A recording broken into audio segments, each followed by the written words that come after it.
To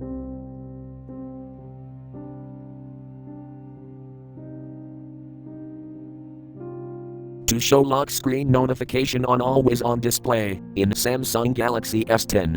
Open Settings.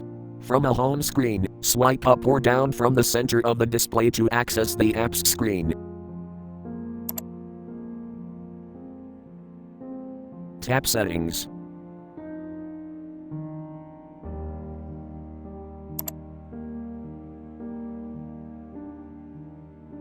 Tap Lock Screen.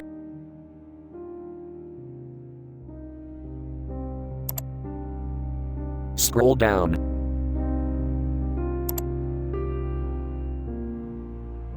Tap App Shortcuts.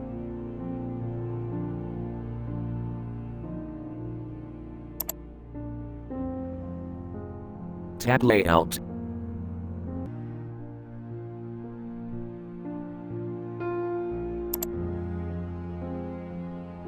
Select option you want, bottom corners, or touch and hold to show.